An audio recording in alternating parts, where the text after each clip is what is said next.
샬롬. 오늘도 새벽 말씀 묵상 함께 하시는 성도 여러분, 주님 이름으로 축복합니다. 찬송가 484장, 내 맘의 주여 소망 되소서 찬송하겠습니다.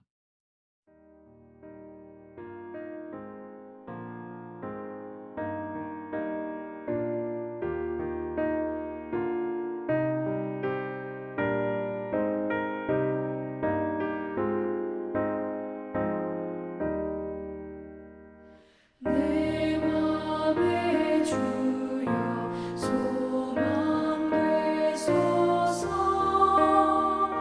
주 없이 모든 일 헛되어라.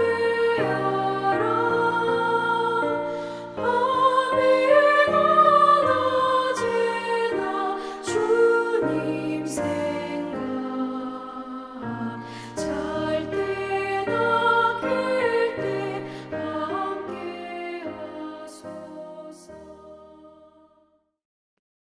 오늘 함께 나눌 말씀은 창세기 44장 14절에서 16절입니다.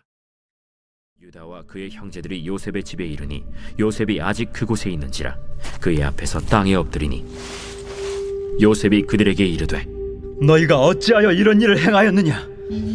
나 같은 사람이 점을 잘 치는 줄을 너희는 알지 못하였느냐? 유다가 말하되 우리가 내 주께 무슨 말을 하오리이까? 무슨 설명을 하오리이까?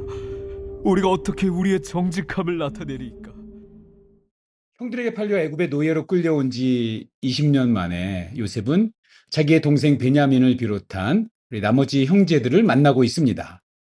그러나 요셉은 울음을 참아가면서 자신의 신분을 밝히지 않고 형들을 시험하고 있습니다. 그 시험이 무엇입니까?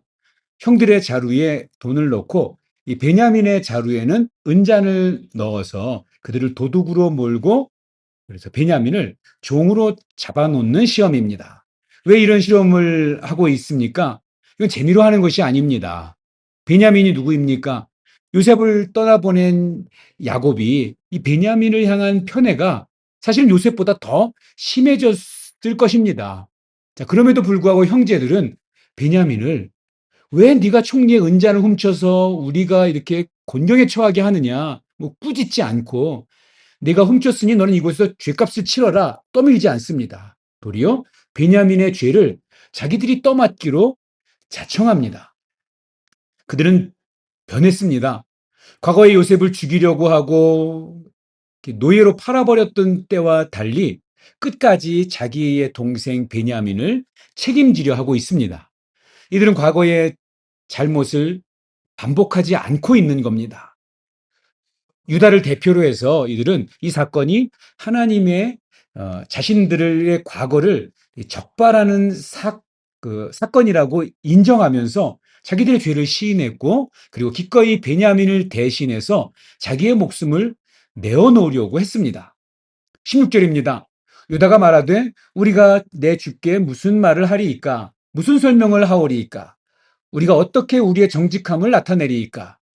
하나님이 종들의 죄악을 찾아내셨으니 우리와 이 잔이 발견된 자가 다 내 주의 노예가 되겠나이다.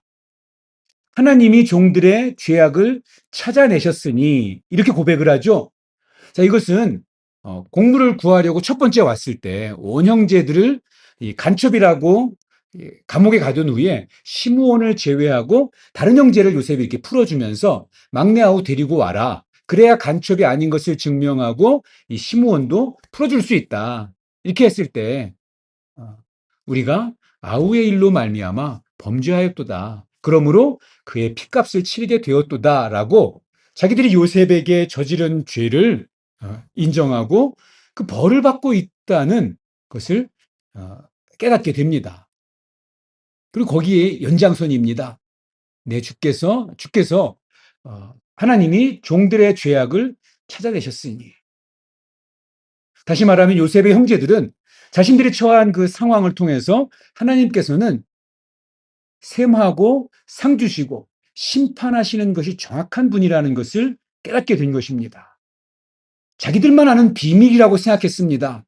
요셉을 죽이려다가 팔아넘긴 거, 또 아버지 야곱에게 요셉이 들짐승에게 죽었다고 거짓 증언했던 이 모든 죄악들이 자기들만 알고 있다고 생각했는데 하나님 앞에서 모두 드러나게 되었고 바로 그것 때문에 우리가 벌을 받고 있다고 고백하는 것입니다. 그런데 이들 형제들이 누명을 쓴 베냐민의 죄에 대해서 변명하기보다 베냐민의 죄에 대해 한 그 처벌을 기꺼이 자기들이 받겠다고 자청하고 나섭니다. 사실 앞에서 이들 형제들은 하나님의 심판에 대한 깨달음에서 그친 것이 아니라 한 걸음 더 나아가서 서로를 탓하지 않고 형제의 죄를 품어주고 그래서 기꺼이 자기 희생을 하는 이 절제의 모습까지 나타나게 된 것입니다. 이처럼 하나님 앞에서 이 절제하는 이들은 하나님과의 바른 관계를 맺게 되는 것이고요. 하나님과 바른 관계를 맺은 이들 형제는 부자 간의 관계가 회복되고 형제 간의 관계, 이 가족 간의 관계가 다시 회복되어지는 결과까지 이어지게 되는 것입니다.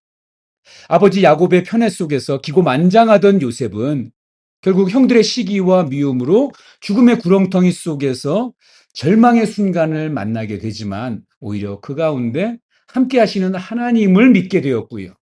이 믿음을 통해서 하나님이 이스라엘을 향한 그 섭리하심이 이루어지게 되었습니다. 애굽에서의 요셉을 성경은 여호와께서 요셉과 함께 하심으로 그가 형통한 자가 되었다라고 표현하고 있습니다. 만일 요셉이 하나님과 함께하는 삶을 살지 않았다면 흉년으로 애굽에 곡물을 구하러 온 형제들을 보자마자 그 증오심에 복수심에 불타서 자기의 지위를 이용해서 형제들에게 심한 형벌을 내렸을지도 모릅니다. 그렇지만 요셉은 형들이 자신을 노예로 팔아버렸을 때부터 현재에 이르기까지 함께 하시는 그 하나님으로 자기의 인생을 풀어갔기에 그런 형제들을 시험했고 그 일련의 시험을 통해서 형제들은 자기 자신들의 그 죄를 깨닫게 되었고 그 깨달음을 통해서 형제들이 자기 희생도 마다하지 않는 절제된 믿음을 갖게 되었고요. 그 결과 미움과 시기로 이 찢어져 버린 형제, 부자간, 이 가족의 모습이 다시 회복되는 그 진정한 의미의 의의 삶을 이루게 된 것입니다. 요셉과 그의 형제들을 볼 때 하나님은 죄에 대해서 절대로 간과하지 않으시고 셈하고 그리고 분명히 심판하시는 분이라는 것을 깨닫게 되었습니다. 그리고 이보다 더 중요한 사실은 하나님은 셈하시고 상 주시고 심판하시는 분이라는 깨달음에 끝나는 것이 아니라 그 깨달음을 통해서 자기들의 삶을 바꾸어가는 절제하는 삶을 살게 된 것입니다. 깨달았음에도 불구하고 여전히 끊어야 할 것을 끊지 못하고 있다면 그것은 진정한 믿음이 아닙니다. 오늘 저와 여러분도 하나님의 말씀 앞에 우리의 죄와 또 잘못된 것을 깨닫게 하실 때 그것을 인정하고 고백하고 나아가는 신실하고 겸손한 우리 공동체가 되기를 소원합니다. 동시에 하나님의 말씀이 우리를 이끄시는 대로 우리 믿음의 분량 안에서 최선을 다해서 또 어려운 지체들을 위해서 기꺼이 자신을 내어줄 수 있는 그 은혜가 우리 사랑의 교회 가운데 우리 가득하기를 주님의 이름으로 부탁드립니다. 기도하겠습니다. 하나님 아버지 감사합니다. 요셉 앞에서 서 있는 유다와 그의 형제들처럼 우리도 믿음의 여정 가운데 우리가 뿌려놓은 죄의 결과들을 마주하게 될 때 우리 유다처럼 또 형제들처럼 더 성숙하게 하여 주시옵소서. 그래서 우리 주 예수 그리스도께서 우리를 이끄시는 그 삶의 길을 따라서 나 외에 다른 사람들을 위해서도 내어줄 수 있는 그런 사랑이 있는 그런 사람 되게 하여 주시옵소서. 하나님, 그 주님의 사랑 가운데 주님과 동행하고 주님과 함께하는 형통의 은혜를 누리는 그런 복된 주님의 자녀들 되게 하여 주시옵소서. 예수님의 이름으로 기도합니다. 아멘. 오늘도 행복하고 건강하세요. 사랑합니다. 축복합니다.